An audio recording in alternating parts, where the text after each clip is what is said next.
সাংবাদিক বৈঠকে বিজেপি প্রার্থী রেখা পাত্র সরাসরি নজর রাখবো সেদিকে। যেটা আমার বলার ছিল সেটা হলো আমাদের মা বোনেদের সম্মান। আমি চাই যে আমার মা বোনেদের সম্মানটা রক্ষা করতে পারি, সবাই মিলে আমরা একসাথে লড়ে আমাদের মা বোনেদের সম্মান রক্ষা করতে পারি। আর দ্বিতীয়ত যে উন্নয়নগুলোর কথা বলছেন, আমাদের হাসনাবাদ অবধি যে ট্রেন লাইন এসে থেমে গেছে, ওটা আমাদের সুন্দরবন অঞ্চল অবধি যাওয়ার কথা ছিল, যায়নি। আমি চাইবো এই ট্রেন লাইনটা আমাদের সুন্দরবন অঞ্চল অবধি যাক।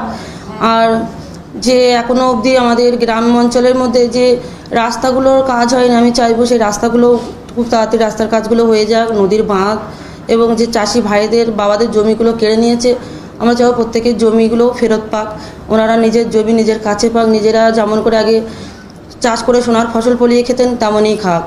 আর একটা কথা, যে স্কুল, আমাদের গ্রাম অঞ্চলে তো ভালো স্কুলের সুরক্ষা নেই, তো আমি চাইবো আজকে স্কুলের যে সুরক্ষাটা সেটাও দেখব।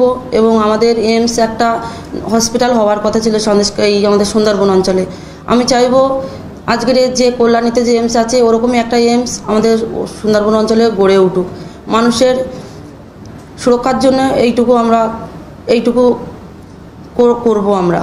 বসিরহাটের যে টিএমসি প্রার্থী হাজী নুরুল ইসলাম, তিনি প্রথমে বলছিলেন যে এটা কোনো সন্দেশখালীর ইস্যুটা কোনো ফ্যাক্টর নয়, এবং তারপরে বলছেন যে সেখানে গিয়ে লোকের কাছে গিয়ে ক্ষমা চাইতে হবে সকলের কাছে। এই কথায় কি চিড়ে ভিজবে মনে হয়?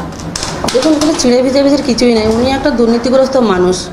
উনি আগাগোড়ায় দেখুন দেগঙ্গা, বসিরহাট, বাদুড়িয়া এইসব জায়গায় উনি ভালোই দুর্নীতি করেছেন। মানুষকে মানে জীবন নাশের থেকে নিয়ে সম্মানহানির থেকে ওনার তো কিছুই বাকি নেই।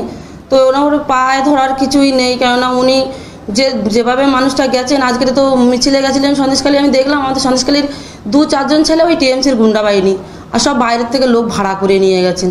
যে কথা মমতা ব্যানার্জি আমাদের মুখ্যমন্ত্রী বলেছিলেন যে এনারা কলকাতার গুদাম থেকে নিয়ে এসেছেন ভাড়া করে, বহিরাগত সব। তো আমি এখন দেখতে পাচ্ছি আমাদের যে আমার প্রতিপক্ষে যে দাঁড়িয়েছেন, যে ক্যান্ডিডেট হয়েছে টিএমসি, উনিও গুন্ডা বাহিনী নিয়ে গেছেন। ওনার সাথে যারা ছিল তারাও মানে বহিরাগত। কেউ আমাদের সন্দেশখালী অঞ্চলের মা বোন ছিলেন না। সন্দেশখালী মা বোন জানে যে সম্মান হারানোর কষ্ট কী, আর সেই সম্মান যারা নষ্ট করে তাদের সাথ দিতে গেলে বিবেকে বাঁধে তাদের। তারা চায় না দ্বিতীয়বার তারা সম্মান হারাক, তাদের ঘরে এরকম অসম্মানীয়ত কোনো কাজ হোক তাদের ফ্যামিলিতে।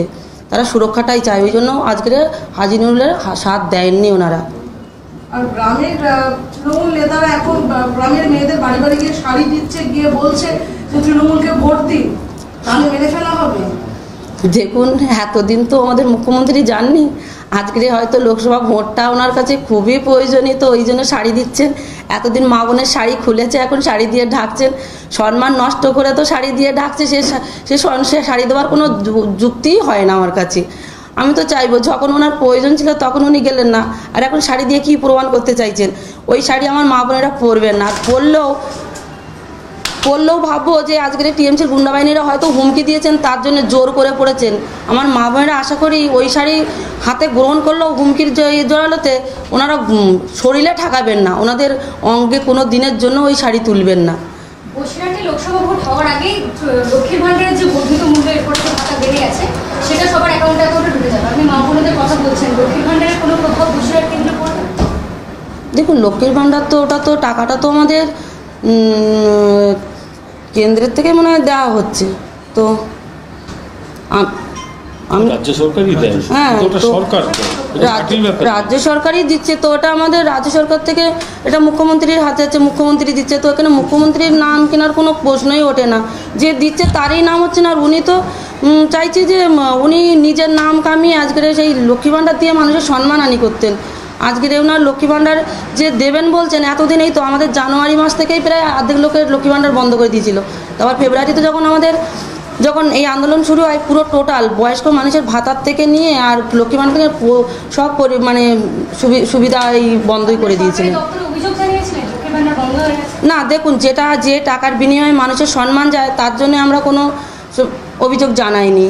আর আমরা চাইবো এই বসিরহাট লোকসভার ভোটের পরেই আমরা শুনেছি যে আমাদের যে রাজ্য সরকার যে লক্ষ্মী ভাণ্ডার দিচ্ছেন কি ভাতার টাকা দিচ্ছেন, এটা 3000 টাকা করে দেবেন।